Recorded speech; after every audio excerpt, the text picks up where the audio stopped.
भारतामध्ये एक काळ असा होता, की लोक नारळाचं तेल दोनच गोष्टींसाठी वापरत होती, केसांना लावायला किंवा स्वयंपाकात. आणि त्याच काळात बाजारात येतं एक छोटंसं नारळाचा ब्रँड, पॅराशूट.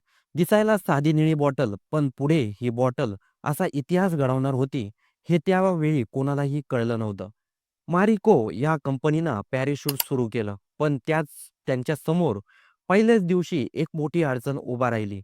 एडिबल ऑइलवर सरकारचा जास्त टॅक्स होता. जर पॅराशूटला खाण्याचं तेल म्हणून बाजारात विकायचं, तर टॅक्समुळे त्याचा खर्च वाढणार आणि प्रॉडक्ट महाग होणार. महाग झालं तर लोक खरेदी करणारच नाही. छोटा ब्रँड सुरू होताना हे मोठे संकटच होते. पण इथूनच सुरू होते मारिकोच्या टीमचं अफाट बुद्धिमत्ता. ते म्हणाले, "लोक हे तेल केसांना लावतात. मग आपण ते खाण्याचं तेल म्हणून विकायचं कशासाठी?" त्यांनी लगेच प्रॉडक्टची संपूर्ण पोझिशनिंग बदलली. Parachute coconut oil, hair oil हा छोटासा निर्णय वाटला तरी त्याचा परिणाम मोठा झाला. खाद्यतेलावर लागणारा टॅक्स गायब झाला. कॉस्मेटिक प्रॉडक्टचा टॅक्स फार कमी होता. प्रॉडक्टचा भाव कमी ठेवता आला आणि पॅराशूटची मार्केटिंगमधली धडाडी वाढू लागली. पण दोस्तांनो, इथं गोष्ट संपत नाही. लोकं अजूनही घरात पॅराशूट बॉटल आणायचे आणि स्वयंपाकात वापरायचे. म्हणजे कंपनीनं जरी हेअर ऑइल म्हटलं तरी घराघरात ते अजूनही खाण्याचं नारळाचं तेल म्हणूनच वापरलं जात होतं. ही गोष्ट मारिकोसाठी धोकादायक होती. कारण लोकं खाण्यासाठी वापरत असतील तर सरकार परत उगाच टॅक्स वाढवू शकतं. म्हणूनच ते पुन्हा एकदा विचारात पडले. लोकांना खात्री कशी द्यायची? हे तेल फक्त केसांसाठी आहे. त्यानंतर पॅराशूटचा दुसरा गेम बदलणारा डाव त्यांनी एक अशी बॉटल डिझाइन केली, जी पाहताच लोकांना लक्षात येईल, की हे स्वयंपाकाचं तेल नाही. निळा रंग त्यांनी जाणीवपूर्वक निवडला. निळा रंग म्हणजे कॉस्मेटिक, स्किन केअर आणि हेअर केअर या कॅटेगरीशी जोडला जातो. पुढे नारळाचं पांढरं लोगो आणि मोठ्या अक्षरात हेअर ऑइल. ही साधी दिसणारी बॉटल, पण तिच्यात कंपनीनं सगळी स्ट्रॅटेजी वाढवली होती.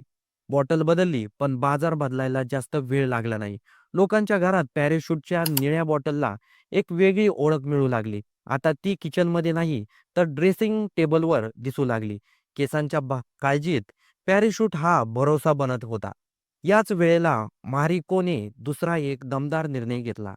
भाव स्थिर ठेवणे. कोरड्या हंगामात नारळ महाग झालं तरी पॅराशूटचा भाव वाढत नसे. वर्षानुवर्ष लोकांनी पाहिलं, की एकच बॉटल, एकच क्वालिटी, तोच विश्वास आणि हा विश्वासच ब्रँडचा सगळ्यात मोठा खजिना बनला. त्यानंतर पॅराशूटने सुरुवात केली जाहिरातीच्या दुसऱ्या फेरीचा. टीव्हीवर एकदम साधी घरगुती जाहिरात. आई मुलीच्या केसामध्ये पॅराशूट लावत आहे, तर वडील मुलाच्या केसात तेल चोळत आहे. निळी बॉटल दिसली, की लोकांच्या मनात एक शांत भावना. हे तेच जे घरात वर्षानुवर्ष चालतंय. त्या काळात हजारो ब्रँड्स मार्केटमध्ये होते, पण पॅराशूट आपल्या साधेपणामुळे वेगळा ठरला. जाहिरातीचा परिणाम झाला, विश्वास पक्का झाला आणि पॅराशूट हळूहळू भारतात नारळ तेलाच्या मार्केटिंगमध्ये राजा बनला.